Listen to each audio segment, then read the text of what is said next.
नमस्कार किसान साथियों। स्वागत है आपका मेरे यूट्यूब चैनल में। मैं आपका मित्र रोम सिंह राजपूत। आज मैं आपके लिए मिर्च की खेती से संबंधित जानकारियां दे रहा हूं। किसान भाइयों, मिर्च की खेती का समय चल रहा है। मिर्च की खेती इस समय पर लगाई भी जा रही है और ज़्यादातर लोगों के यहाँ पर मिर्च की रोपाई हो चुकी है। तो किसान भाइयों, जैसा कि आप जानते हैं, बरसात का समय चल रहा है। कभी कभी बारिश भी हो जाती है। बारिश होने के पश्चात धूप तेज़ पड़ती है। तो बारिश होने के पश्चात जब तेज़ धूप पड़ती है तो मिर्च के खेतों में समस्या होने की संभावना रहती है। समस्या किन किन प्रकार की होती है, जैसे कि मिर्च के जो खेत हैं उनमें अगर बारिश होने के पश्चात तेज़ धूप पड़ती है तो हम देखते हैं कि खेतों में गलन की समस्या आने लगती है और कहीं कहीं पानी अधिक भर जाने से डंपिंग ऑफ की भी समस्या होती है। तो ऐसी समस्या ना हो, इसके लिए हमको ये ध्यान रखना है कि खेतों में पानी का भराव नहीं होना चाहिए, यानी कि जल निकास की उचित व्यवस्था खेतों में रखनी चाहिए, जिससे कि खेतों में पानी ना भरे।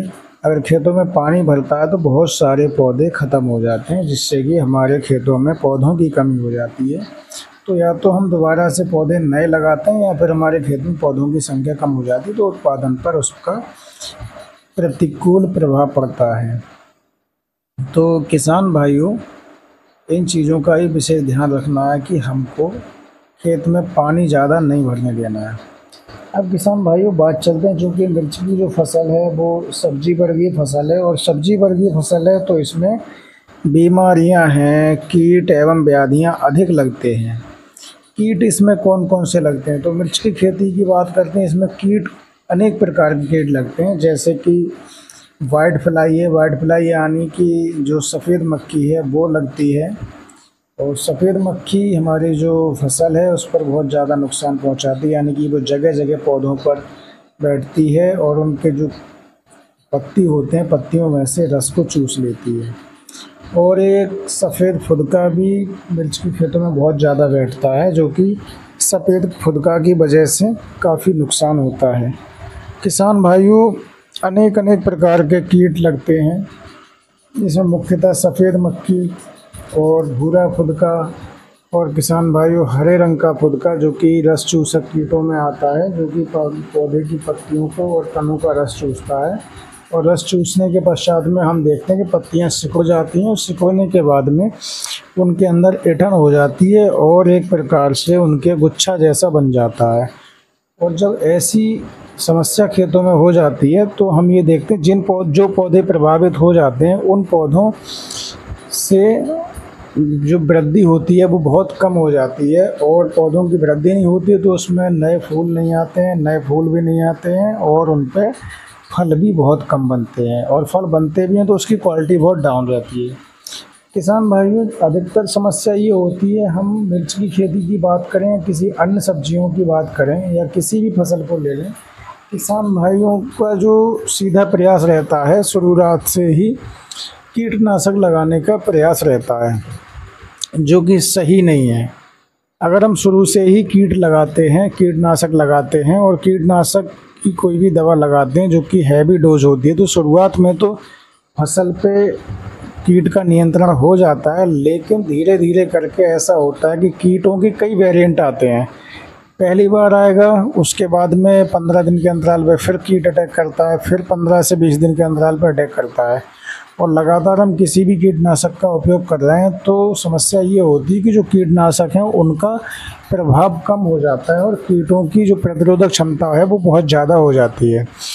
ऐसा जब होता है तो किसान भाइयों के लिए बहुत ज़्यादा समस्या होती है, क्योंकि फिर वो कीटनाशक बदल बदल कर लगाते हैं और उनका पैसा भी बहुत ज़्यादा ख़राब होता रहता है, लेकिन फसल में कोई भी उन्नति नहीं हो पाती, क्योंकि जो भी आप दवा लगा रहे हैं उससे कीट ख़त्म नहीं हो रहे हैं। तो सबसे मुख्य बात यह है, ये मैंने इसलिए आपको बताया कि हम लोग आईपीएम का उपयोग नहीं करते हैं। आईपीएम की किसान भाइयों बात करें तो आईपीएम का मतलब होता है integrated pest management. Integrated pest management का मतलब होता है एकीकृत कीट नियंत्रण या एकीकृत कीट प्रबंधन। एकीकृत कीट प्रबंधन की अगर बात करें तो मुख्यतः एकीकृत कीट प्रबंधन एक ऐसी पद्धति है जिसमें फसलों की भौतिक और उसकी बायोलॉजिकल दशा को देखते हुए ऐसी विधियों से कीटों का नियंत्रण किया जाता है जिससे कि फसलों पर किसी भी प्रकार के प्रतिकूल प्रभाव ना पड़े और कीटों की ज़्यादा से ज़्यादा मात्रा को कम किया जाए। तो वो विधियाँ कौन कौन सी, उन विधियों के बारे में हम चर्चा करते हैं। आईपीएम में किसान भाइयों सबसे मुख्य बात तो ये है कि हम लोग जो काम करते हैं वो सबसे जो मुख्य विधि है इसकी वो है सस्य विधि, यानी सस्य क्रियाएँ। सस्य क्रियाओं का मतलब हम ये कह सकते हैं कि फसलों को हेर फेर कर बोना, यानी फसल चक्र अपनाना। अब फसल चक्र की इसलिए भी ज़रूरी है कि हम लोग लगातार किसी खेत में अगर कोई फसल कर रहे हैं तो समस्या ये होती कि उससे संबंधित जितने भी रोग एवं कीट व्याधियाँ जो होती हैं वो उन खेतों में बस जाती हैं, और जब उस सीज़न पर आकर जब वो फसल आती है तो उस फसल में वो स्वतः ही अपने आप लगना प्रारंभ हो जाते हैं। तो हमको ये ध्यान रखना है कि फसल चक्र को अपनाते रहें। फसल चक्र अपनाने से भी कुछ हद तक कीटों की रोकथाम हो जाती है, यानी कुछ हद तक कीट कम लगते हैं। दूसरी विधि ये है कि हम लोग जो भी कीट लगते हैं उनको हम बहुत सारी जो मैकेनिज़्म तरीके होते हैं, मैकेनिज़्म यानी कि आंतरिक विधियाँ, जैसे कि हम लोग खेत में काम कर रहे हैं, निराई गुड़ाई कर रहे हैं तो हमारे सामने बहुत सारे कीट नज़र आते हैं। उन कीटों को हम वहीं पकड़ के ख़त्म कर सकते हैं, या किसी खुरपी या किसी भी अपने जो भी हमारे पास यंत्र हो उसके माध्यम से हम उन कीटों को जहाँ तक हो सकता है ज़्यादा से ज़्यादा ख़त्म करने की कोशिश करें, जिससे कि कीटों को हम काफ़ी मात्रा में कम कर सकते हैं। किसान भाइयों, इसके साथ साथ एक विधि ऐसी होती है, जैसे कि आपने देखे होंगे कि पीले पीले कार्ड होते हैं, इनके लिए कहते हैं स्टिकी ट्रैपर। स्टिकी ट्रैपर ये ऐसा काम करते हैं कि उनके लिए हम खेत में जगह जगह लगा देते हैं, और खेत में जगह जगह उनको लगा देते हैं तो उससे ये होता है कोई भी उड़ने वाला और फुदकने वाला जो कीट होता है वो कीट उन पे चिपक जाता है, क्योंकि उन पर एक ऐसा चिपचिपा पदार्थ लगा होता है जिसके संपर्क में कीट आने से वो उस पर चिपक जाता है और वहीं पर वो ख़त्म हो जाता है उससे चिपक के।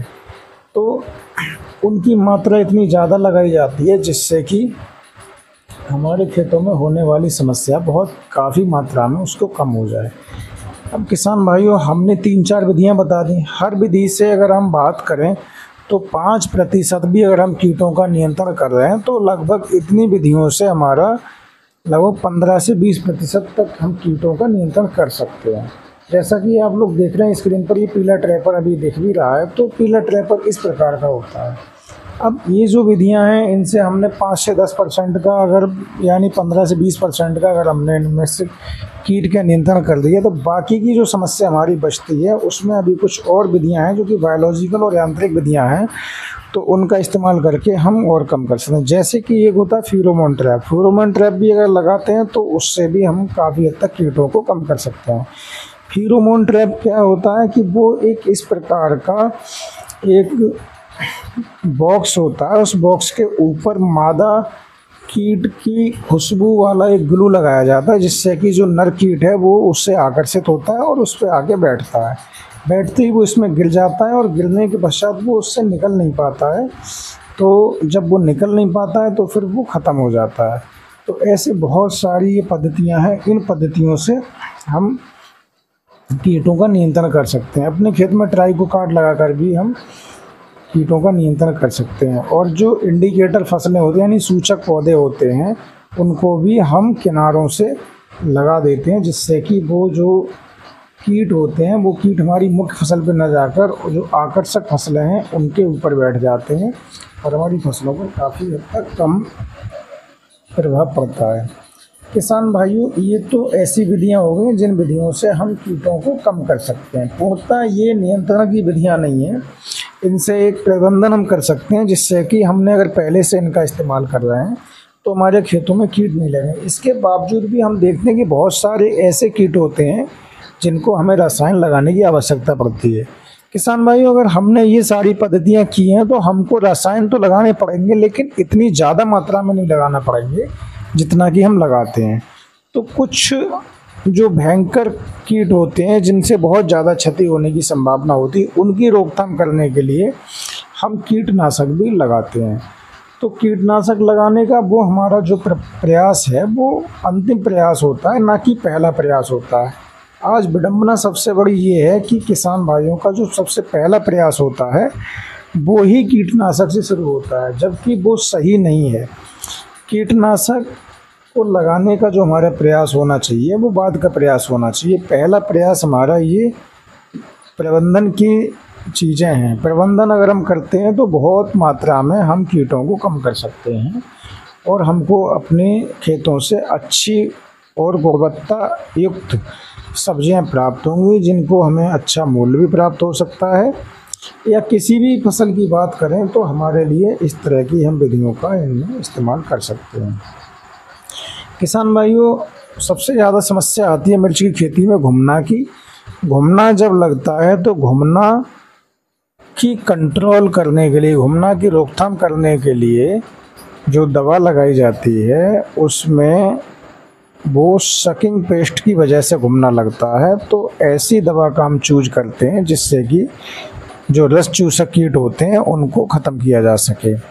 तो उसमें हम मुख्यतः जो ओमाइट एक दवा आती है उसका भी छिड़काव करते हैं, जिससे कि उसका छिड़काव करने से हम काफ़ी हद तक जो घुमना है उसको कम कर सकते हैं।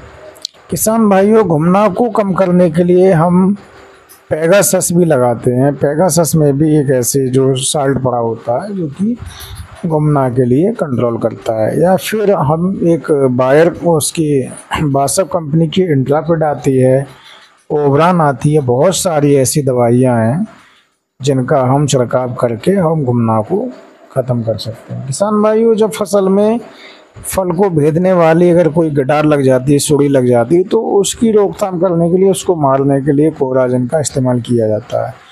पर कोराजिन का इस्तेमाल करने के पश्चात कम से कम 30 से 35 दिन तक फल के लिए तोड़ना नहीं चाहिए, जिससे कि उसका जो प्रभाव है वो फल में आ जाता है और उसको जो भी लोग खाते हैं तो उन पर भी उसका प्रतिकूल प्रभाव पड़ता है। तो इन चीज़ों का हमें विशेष ध्यान रखना चाहिए।